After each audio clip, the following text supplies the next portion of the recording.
네, 21일자 말씀 창세기 38장 1절부터 11절까지 우리 한 절씩 교독하겠습니다. 저부터 읽겠습니다. 그 후에 유다가 자기 형제들로부터 떠나 내려가서 아둘람 사람 히라와 가까이 하니라. 유다가 거기서 가나안 사람 수아라 하는 자의 딸을 보고 그를 데리고 동침하니 그가 임신하여 아들을 낳음에 유다가 그의 이름을 에리라 하니라. 그가 다시 임신하여 아들을 낳고 그의 이름을 오난이라 하고 그가 또다시 아들을 낳고 그의 이름을 셀라라 하니라. 그가 셀라를 낳을 때 유다는 거십에 있었더라. 유다가 장자엘을 위하여 아내를 데려오니 그의 이름은 다말이더라. 유다의 장자 엘이 여호와 보시기에 악함으로 여호와께서 그를 죽이신지라. 유다가 오난에게 이르되 내 형수에게로 들어가서 남편의 아우된 본분을 행하여 내 형을 위하여 씨가 있게 하라. 오난이 그 씨가 자기 것이 되지 않을 줄 알므로 형수에게 들어갔을 때에 그의 형에게 씨를 주지 아니하려고 땅에 설정하매 그 일이 여호와가 보시기에 악함으로 여호와께서 그도 죽이시니라. 함께 읽겠습니다. 유다가 그의 며느리 다말에게 이르되 수절하고 내 아버지 집에 있어 내 아들 셀라가 장성하기를 기다리라 하니 셀라도 그 형들같이 죽을까 염려함이라. 다말이 가서 그의 아버지 집에 있으니라. 아멘. 네, 오늘 본문은 유다가 이제 이 요셉이 이 애굽의 노예로 팔려간 이후에 유다에게 일어난 그 일, 그리고 유다의 가문에게 일어난 일을 기록을 하고 있습니다. 우리가 잘 알다시피 요셉의 형들이 이제 요셉을 죽이려고 하죠. 꿈꾸는 자에 대한 증오. 그렇죠. 하나님의 꿈을 꾸는 자에 대한 증오를 이제 요셉을 죽이는 일을 통해서 표현을 하고 있죠. 여러분, 하나님의 꿈을 품는 자들은 그 꿈을 희게 하는 자들로 인해서 고통을 당하게 됩니다. 하나님의 꿈이라는 게 그렇게 중요하고 귀한 것이죠. 그래서 우리 모두에게 하나님의 꿈이 임하게 되기를 예수님의 이름으로 축복합니다. 그 꿈을 가지고 살아가는 자의 인생이 어떻게 되는가, 우리는 그 요셉을 통해서 보게 되죠. 비록 그 하나님의 꿈을 희게 하는 그런 사람들로 인해서 고통을 당하고 또 어려움의 시간들을 통과하지만, 그러나 그 꿈은 반드시 이루어지게 됩니다. 그리고 그 꿈을 희게 하고 그 꿈을 증오했던 자들이 결국 그 앞에 무릎을 꿇게 되는 것이죠. 그것이 바로 이 요셉 그리고 그 형들의 이야기를 통해서 우리에게 가르쳐주고 있는 진리입니다. 그러므로 어떤 상황 속에서도 하나님이 주시는 꿈을 품으시고 그 꿈을 포기하지 마시고 그 꿈을 따라가는 저와 여러분들이 되시기를 예수님의 이름으로 축복합니다. 하나님이 지켜주실 것이고 보호해 주실 것이고 하나님이 우리를 인도해 주실 것입니다. 어떤 형들의 증오와 또 공격과 그런 고통 속에서도 절망하지 마시고 그 꿈을 주신 하나님을 신뢰하고 하나님과 동행하는 요셉과 같은 그런 저와 여러분들의 인생이 되기를 예수님의 이름으로 축복합니다. 근데 그 형들 가운데 이제 루벤이라는 형이 있었고 또 유다라는 형이 있었죠. 이 루벤과 유다의 그런 개입으로 인해서 요셉이 형들에 의해서 죽임을 당하지 않고 결국에는 불행 중 다행으로 애굽의 노예로 팔려가게 됩니다. 그리고 결국 애굽의 총리가 되는 것이죠. 그 길을 부지불식간에 루벤과 유다는 그 길을 예비하는 그런 일에 쓰임을 받게 됩니다. 그리고 나서 이 유다에 대한 이야기를 오늘 기록을 하고 있죠. 유다가 자기 형제들부터 떠나 내려가서 아둘람 사람 히라와 가까이 하니라. 왜 자기 형제들을 떠났을까? 여러 가지 양심의 가책 때문에 떠나지 않았을까라는 생각이 듭니다. 유다의 마음 안에는 제가 이제 이거는 추론하는 것입니다만 하나님에 대한 일말의 두려움이 있었던 것으로 보여져요. 요셉의 꿈을 듣고는 그 꿈이 심상치 않다, 하나님의 꿈이다라는 그런 마음의 두려움이 있었기 때문에 유다는 이 요셉을 죽이는 것을 두려워했을 것이고, 그리고 이 요셉을 차마 지켜내지는 못했지만 애굽으로 팔려가게 함으로써 중죄함으로 요셉의 생명을 건졌지만, 그러나 그럼에도 불구하고 아버지 야곱에 대한 그리고 동생 요셉에 대한 그런 미안한 마음이 있지 않았을까. 하나님에 대한 두려운 마음이 있지 않았을까 이런 생각이 듭니다.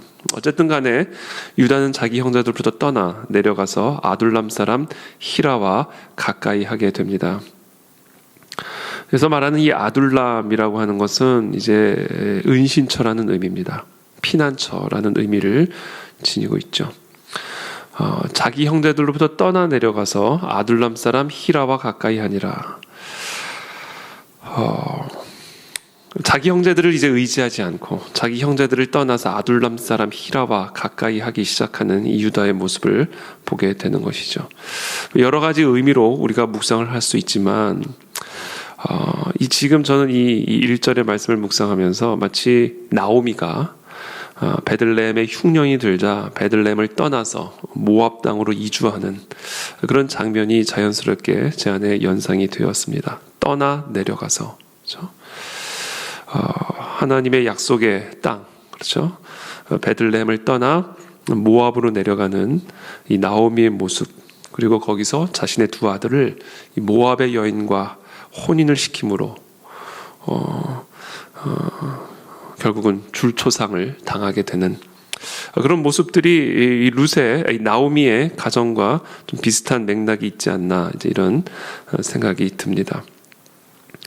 유다는 자기 형제들로부터 떠나 내려가서 아둘람 사람 히라와 가까이 하게 됩니다. 그리고 거기서 가나안 사람 수아라 하는 자의 딸을 보고 그를 데리고 동침을 하니 그가 임신하여 아들을 낳음에 유다가 그의 이름을 에리라 하니라. 자, 아둘람 사람 히라와 가까이 하면서 가나안 사람 수아라 하는 자의 딸을 보고 그를 데리고 동침을 하게 됩니다. 또 그가 임신하여 아들을 낳음에 유다가 그의 이름을 에리라 하니라. 또 그가 다시 임신하여 아들을 낳고 그의 이름을 오난이라 하고 그가 또다시 아들을 낳고 그의 이름을 셀라라 하니라. 그가 셀라를 낳을 때에 유다는 거십에 있었더라. 유다가 장자 엘을 위하여 아내를 데려오니 그의 이름은 다말이더라.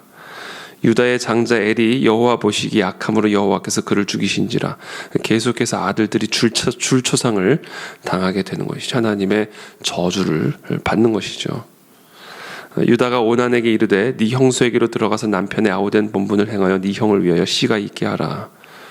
오난이 그 씨가 자기 것이 되지 않을 줄을 알므로 형수에게 들어갔을 때 그의 형에게 씨를 주지 아니하려고 땅에 설정하매 그 일이 여호와 보시기에 악함으로 여호와께서 그도 죽이시니 유다가 그의 며느리 다말에게 이르되 수절하고 네 아버지 집에 있어 내 아들 셀라가 장성하기를 기다리라 하니 셀라도 그 형들같이 죽을까 염려함이라. 다말이 가서 그의 아버지 집에 있으니라. 그 줄초상을 당하게 되죠. 자기 아들들이 다 죽습니다. 하나님의 저주입니다. 이 가정 안에 흐르는 하나님의 저주죠. 그런데 이 저주받은 유다의 가정과 가문, 아들들이 다 줄초상을 당하게 될 때는 이유가 있죠. 이것을 바꿔서 말하면 뭐냐면 이 가문을 통해서 하고자 하시는 일이 있는 거예요. 근데 그것을 거부하니까 줄초상을 당하게 되는 겁니다. 왜 특별히 오난이 그 씨가 자기 것이 되지 않을 줄 알고 형수에게 들어갔을 때 그의 형에게 씨를 주지 아니하려고 땅에 설정하매 그 일이 여호와가 보시기에 악함으로 여호와께서 그도 죽이셨다. 이렇게 기록을 하고 있습니다. 왜 특별히 이것이 왜 특별히 하나님이 보시기에 악한 일이었을까? 유다의 가문을 통해서 하나님이 이루고자 하시는 일이 있었기 때문인 것이죠. 나중에 이게 보면요, 우리가 잘 알다시피 유다의 며느리가 이제 자신의 신분을 속이고 유다와 동침을 해서 아들을 낳게 됩니다. 그러니까 며느리와 근친상간을 하게 되는 거죠. 그리고 나서 낳은 아들이 이제 베레스, 첫째 아들이 베레스고 이제 둘째 아들이 세라입니다. 이 베레스가 첫째 아들 베레스, 그러니까 유다가 다말과 동침하여 낳은 그 첫째 아들 이름이 베레스인데 이 베레스는 룻기 4장에 보면 이제 이 사람이 이제 다윗의 조상이 됩니다. 이 베레스의 후손으로 다윗이 나오고 다윗의 후손으로 예수 그리스도가 탄생하게 되는 것이죠. 그러니까 지금 오늘 본문은요 예수 그리스도의 탄생 이야기를 기록하고 있는 겁니다. 이 유다의 가문을 통해서 예수 그리스도가 태어나시고 또 다윗이 태어나시는 이 하나님의 거대한 뜻이 있는데 오난은 자신의 씨가 자신의 것이 되지 않을 줄을 알고 형수에게 들어갔을 때 땅의 성을 설정을 하여 임신을 거부하게 하는 이런 모든 일들이 하나님이 보시기에 악했던 거예요. 그래서 결국은 이 다말을 통해 이 모든 일들이 이루어지게 되는 것을 우리는 보게 되는 것이죠. 정말 이 유다의 족보는요, 어디 나가서 얘기하기 어려운 그런 창피한 족보입니다.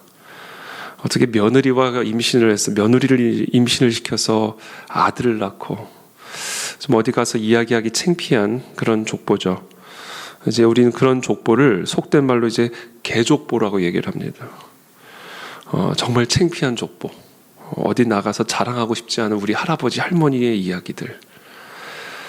그곳을 통해서 내가 태어나고 이야기하고 싶지 않은 그런 가문의 수치라고 말할 수 있는 이제 우리가 속된 말로 이제 개족보라고 얘기를 하죠. 그러다 그 개족보가 왕족보가 되는 이야기를 오늘 우리에게 가르쳐주고 있습니다. 우리의 삶의 큰 수치, 우리의 삶의 큰 실패, 누구에게도 이야기하고 싶지 않고 누구하고도 나누고 싶지 않은 그런 우리의 스토리, 히스토리. 하나님은 그와 같은 모든 히스토리들을 합력하여 하나님의 왕족보를 이루어가는 일에 사용하시는 것을 오늘 우리는 보게 됩니다. 특별히 오늘 이 38장, 이 창세기 38장, 이 유다의 이야기인데요. 오늘, 내일, 그리고 주일 본문 말씀까지 쭉 이제 유다의 가문 안에 일어났던 어떻게 보면 수치스러운 이 다말이라고 하는 며느리를 통해서 아들을 낳는 이 이야기가 이제 기록이 되어 있는데, 이게 이제 창세기 전체적인 흐름에서 보면요, 창세기 37장의 요셉의 이야기, 그리고 39장에서는 다시 요셉의 이야기가 나옵니다. 그러니까 요셉의 흐름 속에서 갑자기 뚝 끊고 들어가, 어떻게 보면 이 요셉의 스토리 중간에 갑자기 끼어들어가 있는 스토리예요. 이제 계속 요셉의 스토리거든요. 근데 그 요셉의 스토리 중간에 뚝 끊고 지금 이 유다, 그리고 유다와 다말의 이야기, 그리고 다말을 통해서 난 베레스의 이야기가 기록이 되어 있는 것이죠. 이것은 어떤 의미를 담고 있을까? 물론 여러 가지 의미를 담고 있다고 생각합니다. 이 창세기 편집자 되신 성령께서 우리에게 분명한 어떤 메시지를 주기 위해서 요셉의 스토리 중간에 이 유다의 이야기를 끼워 넣으신 것이죠. 그렇다면 우리는 이것을 어떤 관점에서 봐야 될까? 요셉의 스토리의 관점에서 이 유다의 이야기를 봐야 되고, 또 유다의 스토리의 관점으로 요셉의 이야기를 봐야 함을 우리에게 가르쳐주고 있다라고 저는 묵상을 합니다. 그러니까 요셉의 스토리 안에 유다의 이야기가 들어가 있는 것이죠. 요셉의 흐름 속에서 유다의 이야기를 봐야 하고, 유다의 이 가문에 일어난 관점으로 요셉의 이야기를 봐야 한다.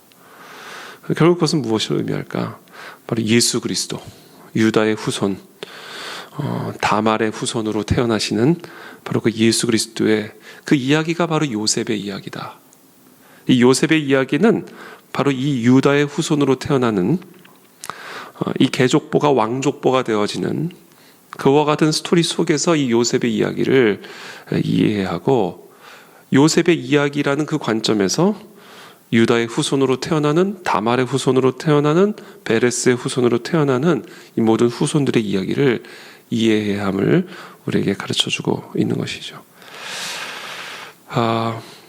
그래서 우리는 바로 이 유다의 후손으로 태어나는 예수 그리스도, 그것이 바로 요셉의 이야기를 통해서 예언되어지고 예표되어지고 있다. 온 세상의 흉년의 때에 요셉을 통하여 요셉의 창고가 열려 수많은 백성들을 구원하는 그와 같은 요셉의 이야기. 채색 옷을 입고 아버지의 편애를 받고 자라나던 이 요셉이 정말 이 애굽의 노예로까지 내려가서, 그러나 인류를 구원하는 구원의 창고, 통로로 쓰임받는 이 요셉의 이야기가 바로 이 유다의 후손으로 태어나시는 예수 그리스도를 통해서 이루어지게 될 구원의 역사를 예표하고 있는 것이죠. 자, 그와 같은 모든 일들이 바로 오늘 이 본문 안에 예언되어지고 또 예표되어지고 있는 것입니다. 그래서 저는 오늘 몇 가지 묵상 포인트를 여러분들과 나누고 싶습니다. 첫 번째는, 여러분, 우리의 삶에 아무리 큰 시련과 수치와 그 누구하고도 나누고 싶지 않은 그런 수치스러운 일들이 있다 할지라도 하나님은 그 모든 일을 통하여 우리의 삶에 하나님의 놀라운 구원의 역사를 펼치시기를 원하신다라는 겁니다. 하나님의 능력, 하나님의 지혜는 우리의 모든 수치와 우리의 모든 실수와 우리의 모든 연약함까지도 다 사용하셔서 하나님의 귀한 구원의 섭리를 이루는 일에 사용하십니다. 저는 우리의 가정과 가문 안에 이런저런 다양한 종류의 어려움과 시련들을 통하여 하나님의 그와는 구원의 역사를 이루어 가시는 한 페이지, 한 퍼즐, 한 조각으로 사용하여 주실 것을 믿습니다. 우리가 그것을 기대하며 오늘도 하나님의 섭리를 의지하며 하나님과 동행하는 그런 저와 여러분들이 되시기를 예수님의 이름으로 축복합니다.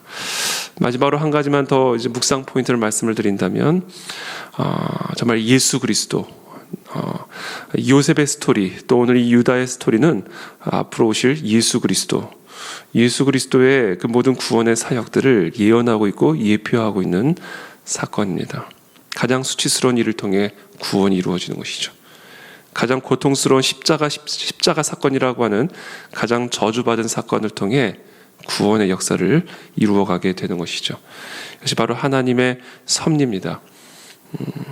여러분, 십자가 사건보다 더 비참하고 더 저주스럽고 더 수치스러운 일은 아마 이 세상에 없을 것입니다.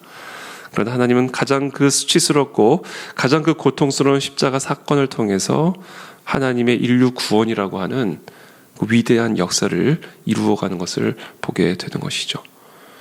인간의 눈으로 보기에 가장 수치스러운 일이 하나님의 보기엔 가장 영광스러운 인류 구원의 역사를 위한 도구가 되어지는 것입니다. 우리의 삶에, 또 우리의 가정에, 또 우리의 인생에 주어지는 다양한 종류의 어려움, 우리가 생각할 때 가장 수치스러운 일이라고 생각되어지는 그 일이 하나님의 손에 붙잡힌 바 되어질 때 인류를 구원하는 요셉의 창고가 되어지는 것이고 구원의 창고가 되어지는 것이죠.